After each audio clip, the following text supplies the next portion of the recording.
За сайн байцгаана уу? Өнөөдөр би та нартай мэргэжлийн юм мэдээлэл өгч одоо их талархалтай байна. Яа тэгэхээр хүмүүсийн дунд нэлээ яриа байдаг тийм ээ. Ийм юм санахгүй байх. За манайхан бол зөнөгрөл одоо тэнэгрэл гэж яриад байдаг тийм Альцгеймер гэдэг юм өвчин байдаг. За энэ бол мэдээж маш олон шалтгаантай байгаа.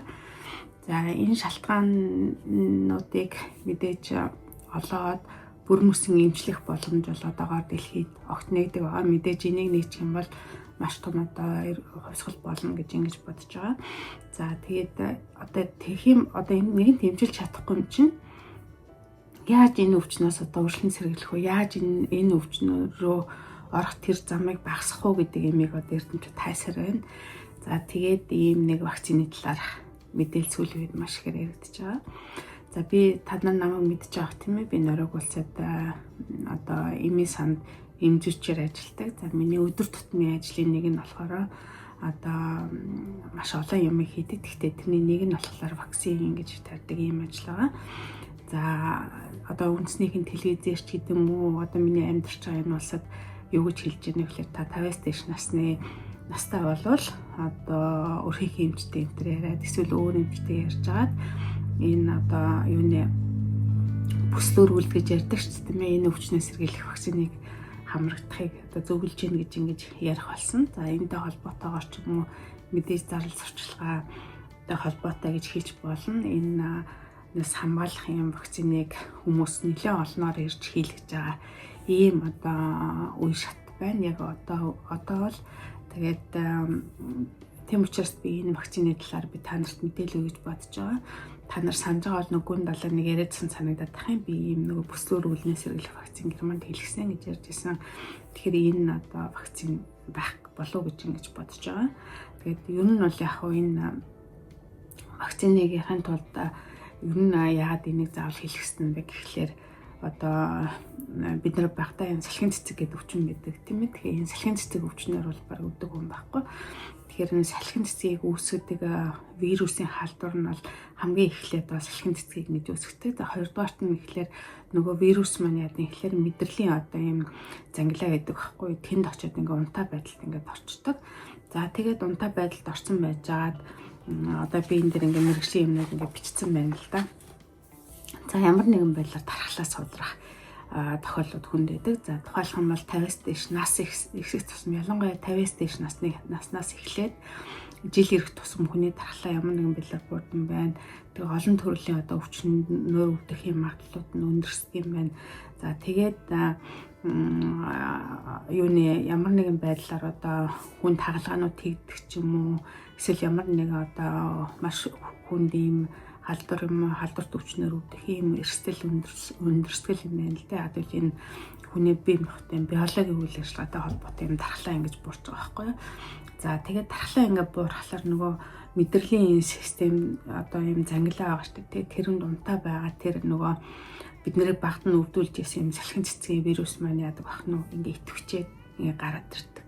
За тэгээд янз бүрийн хэлбэртэй гарч ирдэг гэдэг юм гэж байна. Та нар сонсон бахта бүслэг үргэлдгээд тийм одоо яг энүүгээр ингээд тий хавирганы нуумыг ингээд дагаад ингээд зүүн талаар баруун талаар нь ингээд ихвчтэй юм цэврүүтэй юм турлан. За би энд нэг зураг үзүүлчих. Цэврүүлэлттэй тууралт гардаг. За энэ бол вирусын халдвар учраас яг л одоо ханиад турч байгаа юм шиг маш юм одоо би ядраа нэг зовир ихтэй. За хамгийн онцлог нь юу гэхэлэр ингээд зүгээр хатгах юм шиг маш хүчтэй ингээд өвддөг ийм юмгээ байгаа. Тэгэхээр энэ өвчнөр өвдөжсэн хүмүүс бол энэ ямар хэцүү өвчин гэдгийг бол мэднэ.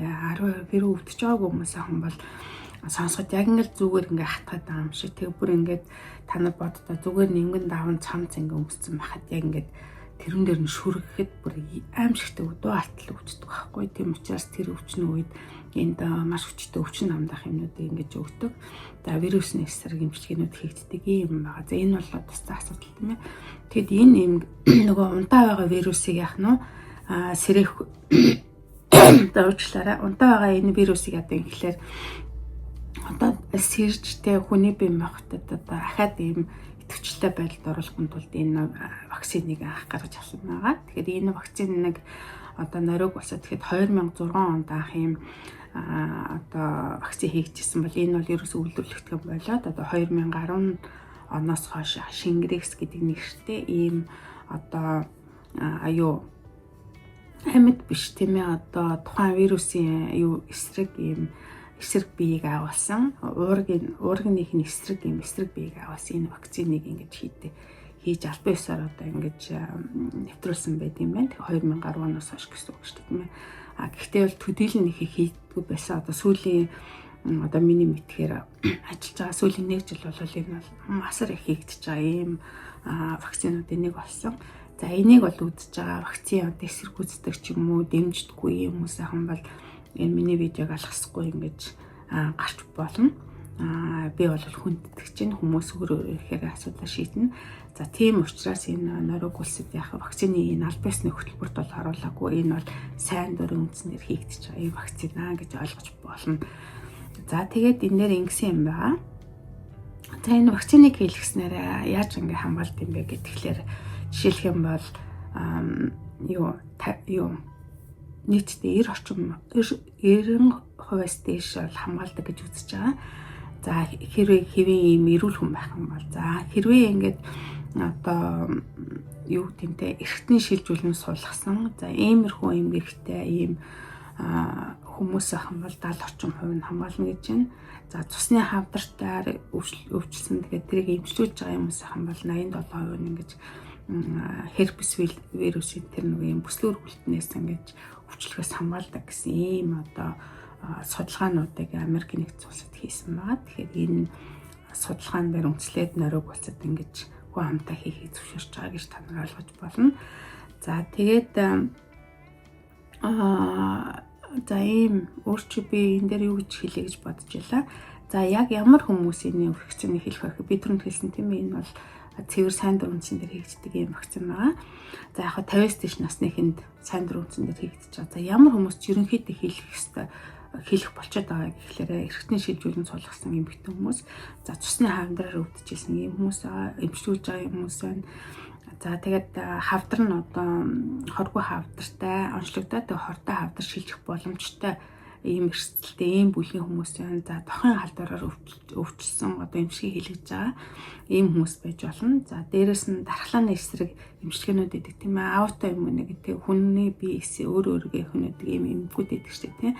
За маш удаан явцтай ийм архаг ийм өвчнүүдтэй ийм хүмүүс энэ вакциныг бол хийлгэж болно. За дархлааны эсүүдийн эмгэгтэй ийм хүмүүс энийг бол хийлгэхийг ингээд зөвлөд байгаамаа. За яг одоо тэгэхээр ийм асуулт гарч ирнэ тийм ээ. Салхин цэцгээр өвдөжсэн хүмүүс одоо энийг хийлгэх ёстой юу? Заавал хийлгэх ёстой юм уу? Өвдөөгүй бол яах юм бэ гэж байна. Тэгэхээр хэрвээ та салхин цэцгээр өвдөжсэн бол яах вэ? Ирээдүйд дархлаа чинь буурахаар нөгөө унтаа эс чинь идэвчээд ийм нөгөө юуны одоо бүслүүр үлд хэлбэрээр гарч ирж магадгүй гэж байгаа учраас таныг бол өөрөө шийдвэр гаргаарай гэж ингэж хэлмээр байгаа.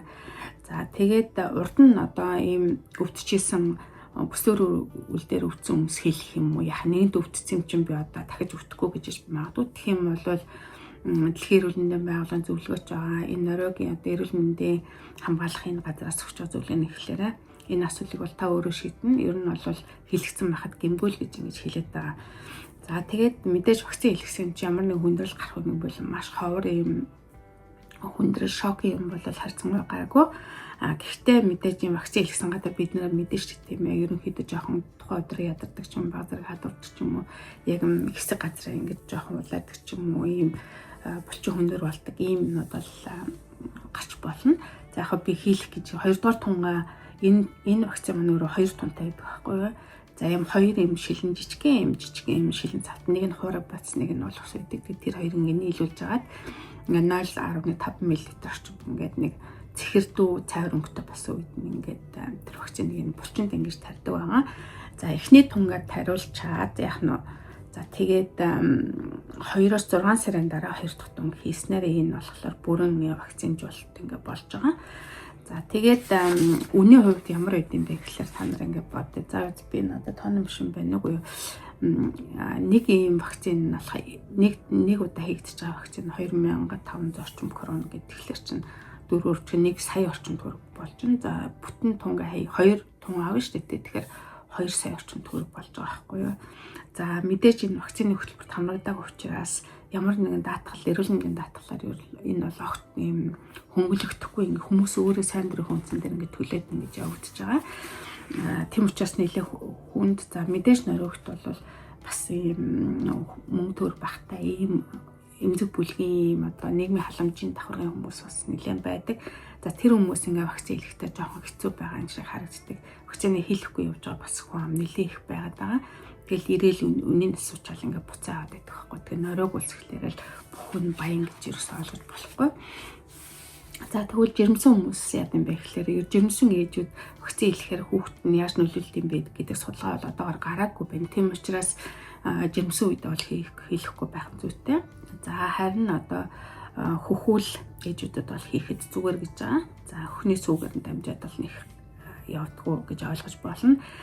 За тэгээд юутай би хийжсэн булчинд хийлгэн гэж хэлсэн. 2-6 сарын дараа ингэж тавтаж хийдэг гэж хэлсэн. За өөр нэг юм хэлье гэж бодож байгаа нь юу гэхээр нөгөө миний хэлэх гээд байгаа төрөнд би нөгөө юу зөнөгрөөл тийм ээ одоо ямар нэгэн байдлаар ийм юм мартдаг ийм эмгэг бол хүн амын донд бол нэлээ ихсэж байгаа талаар ярьж байгаа. За нөрөгт би энэ чиглэлээр 2 жил одоо өндөр насны газар ажиллаж байсан учраас тийм ээ би бас сайн мэдэж байгаа. Эдгээр хүмүүс ямар хэцүү гонигтай тийм амьдрал байдгийг мэднэ. Хүүхдээс танихгүй, хэнийгч танихгүй тэ өнөө маргааш ил юм ч мэдэхгүй юм байж байгаа байхгүй. Тэгэхээр тийм хүмүүст энэ тийм болохгүй тулд ийм вакциныг хийлгээд ингээд байгаа. Мэдээж тэгээ харин энэ юм мартдаг энэ өвчин бол нэлээд залуучж байгаа. Зарим залуу хүмүүсийн дунд онцлогдчихлаа гэсэн ийм юмнууд бол та нар зөндөө харсан байх. Тэгэхээр одоо манай монголчуудын наслалт бол дундаж наслалт бол харьцан өндөр болоод байгаа тийм ээ. Тэгэхээр энэтэй холбоотойгоор бас хүмүүс сайн дурын вакцинжуулалт хийх энэ талаар бас мэдлэгтэй байгаасаа гэж ингэж бодож байгаа. За тэгээ ерөнхийдөө нөхцөл байдал нь бол иймэрхүү байна. Тэгээд та нарт эрүүл мэндийн сайн сайхан бүхний хүсээрээ вакцинтай холбоотой асуултууд ахын бол доор хариулж болно. Хэрвээ вакциныг эсэргүүцдэг ийм хүмүүс ахын бол эхнээсээ энэ влогийг битгий үзээрэй гэж ингэж хэлмээр байна. За түр баяртай.